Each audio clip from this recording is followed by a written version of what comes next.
Moi, je vous propose de le voir en fonctionnement, de faire un test directement, et après, on va discuter, on va débriefer ensemble.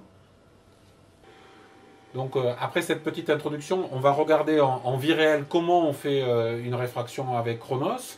Donc, on est vraiment dans une pièce un petit peu exiguë, en almesque. Pierre-Julien, est-ce que tu peux nous guider? On va regarder un petit peu tous ensemble comment on fait cette réfraction. Alors, on installe le patient face à la machine.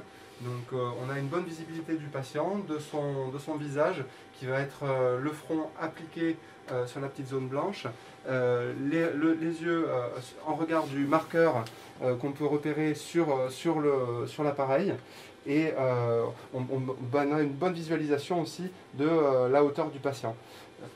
Tu peux nous dire à peu près quelle taille fait la pièce là? Là, c'est une petite pièce qui fait environ 2 mètres sur 2 mètres 53 mètres. Donc, on a sur une surface 6 mètres carrés, on va dire, entre 6 et 8 mètres carrés maximum. Donc, ce qui représente évidemment un atout primordial aussi au niveau surface occupée pour les médecins qui sont dans les grandes villes où la surface au mètre carré est très chère. Donc, quelque part, ça peut être aussi un facteur économique qui peut être intéressant. Je dirais même qu'on est presque sur du 1,50 sur 2 mètres. Donc, vous voyez, c'est assez compact. Donc on y va, on va commencer la réfraction. Vous avez un tableau de bord. Et la première question, c'est de savoir si le patient porte des lunettes, parce qu'on va pouvoir importer toutes les données, comme dans les logiciels standards. Et vous allez voir, on va commencer petit à petit cette réfraction. Donc on peut importer à la fois le frontofocomètre ou les données du logiciel métier. D'accord. Qu'est-ce qui se passe en premier, Pierre-Julien? Alors la première étape, ça va être l'autoréfractomètre avec une mesure binoculaire d'emblée de l'autoréfractomètre, donc contrairement à une prise monoculaire dans les conditions qu'on connaît de manière habituelle. Ok, on y va. On va demander au patient de bien fixer le toit rouge de la maison et de garder les yeux bien grands ouverts tout au long de l'acquisition. Donc là, la mesure se fait en automatique. Des deux côtés, le patient a toujours les deux yeux ouverts, ce qui est quand même assez intuitif. Le fait de garder toujours les yeux ouverts est relativement facile pour le patient. Passé cette étape, on passera sur la réfraction subjective. Donc là, si j'ai bien compris, il y a deux modules. Il y a un module, on va dire, semi-automatique et un module un peu plus spécialisé. On est d'accord, on va essayer le module semi-automatique, c'est ça? Voilà, c'est ça. Ce module semi-automatique qu'on appelle le side pilot, c'est vraiment la nouveauté. Parce qu'on peut utiliser cet appareil de deux manières, en modèle standard, par un expérimentateur, par un opérateur expérimenté, un orthoptiste, mais on peut lui faire utiliser cet appareil par un opérateur non expérimenté avec le mode side pilot. Ok, alors on y va. Donc on va demander au patient de nous lire les lettres qu'il arrive à déchiffrer avec la réfraction objective sur l'œil droit, pour éliminer tout risque d'amblyopie. On vous écoute. K-O-Z-F-T P-V-H-A-D R-Z-C-N-B. Parfait. Et maintenant avec l'œil gauche. V-L-N-E-B D-A-O-F-P E-G-D-N-S. Alors ce qu'il faut savoir, c'est que pendant cette mesure rapide de l'acuité visuelle, le patient a toujours les deux yeux ouverts. Encore une fois, donc c'est quand même relativement intuitif pour le patient. Voilà, et physiologique. C'est vrai que c'est des conditions de vie un petit peu. Alors après, prochaine étape, Pierre-Julien? La prochaine étape, ce sera la mesure donc, subjective monoculaire avec une évaluation donc, de la sphère dans un premier temps avec un test rouge-vert. Une fois la sphère évaluée, on basculera sur un test de cylindre croisé avec l'évaluation de l'astigmatisme, de sa puissance et de son axe. Alors on va commencer. Les chiffres sont-ils plus nets, plus contrastés dans le rouge, dans le vert ou est-ce identique? Dans le vert.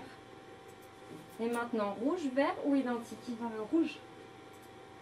Vous allez voir un nuage de points. Vous allez nous dire si les points sont plus nets, plus contrastés en position 1, qui est celle-ci, ou en position 2, ou si c'est identique. En position 2. Position 1, position 2, ou c'est pareil? C'est pareil. Très bien. Et maintenant, position 1, position 2, ou c'est pareil? C'est pareil.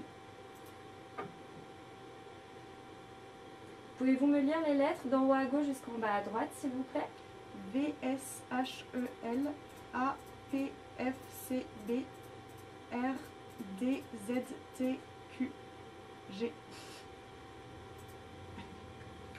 Donc là, on a fait un œil. Ce qu'il faut savoir, c'est que toutes les consignes que vous avez entendues sont écrites sur une interface qu'on vous montrera, qu'on va essayer d'incruster dans la vidéo, mais qui est très intuitive, très facile à lire. Donc les consignes sont là, il n'y a qu'à lire les phrases pour guider l'examen. Donc on part sur l'autre œil. Alors les chiffres sont plus nets, plus contrastés. Dans le rouge, dans le vert ou est-ce identique? Dans le vert. Et maintenant, Dans le rouge, rouge. vert ou identique? Très bien. Comme tout à l'heure, vous allez me dire si les points sont plus nets, plus contrastés en position 1 ou en position 2 ou est-ce identique? En position 2. Position 1, position 2 ou identique? 1. Position 1, position 2 ou est-ce identique? 1. Position 1, position 2 ou est-ce identique? Position 2. Donc la simplicité de l'interface fait aussi la rapidité, permet une grande rapidité de l'examen. Tout à fait. Pouvez-vous nous lire les lettres, s'il vous plaît? F, Z, B, D, T, O, F, L, C, V, A, P, E, O, H. Et maintenant, H, K, N, S, T, O, Y, F. alors maintenant on va réaliser deux comparaisons. Est-ce que vous pouvez me dire si la ligne de lettres est plus nette, plus contrastée en position 1 ou en position 2 ou est-ce identique? Position 1. Très bien. Et maintenant, position 1 ou position 2 ou est-ce identique? Position 1. Vous voyez, l'examen est fini. Donc à chaque fois, on fait lire le patient parce qu'à chaque fois, on contrôle l'acuité visuelle à droite, puis à gauche. Puis une fois qu'on a fait la vision binoculaire, en vision binoculaire. Et on va aussi comparer la réfraction en binoculaire entre deux situations. C'est pour ça qu'à chaque fois, il y a un contrôle d'acuité visuelle. Donc la réfraction est finie. Pierre-Julien, tu peux nous expliquer un peu le tableau récapitulatif, s'il te plaît? Donc on a effectivement tous les éléments de la réfraction, que ce soit la réfraction subjective, la réfraction objective, les lunettes précédentes, sur un même écran. On peut imprimer tout le compte-rendu, on peut aussi l'envoyer par mail et on peut basculer sinon à un patient suivant. Tout est gardé en mémoire. Donc on a un tableau qui est vraiment très clair avec à la fois des résultats en monoculaire et en binoculaire, que ce soit en termes de puissance de cylindre, de puissance de sphère, d'axe de cylindre et d'acuité visuelle. Donc on voit ici, on avait une réfraction objective qui était à plus 2, moins 0,75 à 35 degrés à droite, et la réfraction subjective est à plus 2,25, moins 0,75 à 30 degrés. De l'autre côté, on avait en objectif plus 1,50, moins 0,75 à 175, et on a retrouvé plus 1,75, moins 0,50 à 175. Des réfractions qui sont assez simples, mais qui ont conforté la réfraction objective qui a été faite. Vous avez vu qu'on a discuté, on est allé un petit peu moins vite que ce qu'on aurait pu faire dans la vraie vie, mais ça permet d'avoir une réfraction subjective en mode semi-automatisé. C'est excessivement simple, en position 1, position 2, on peut vraiment confier ça à ses assistants médicaux ou à d'autres personnes, et vous voyez que c'est assez rapide. Donc on va repartir dans la discussion et voir deux, trois points à discuter ensemble.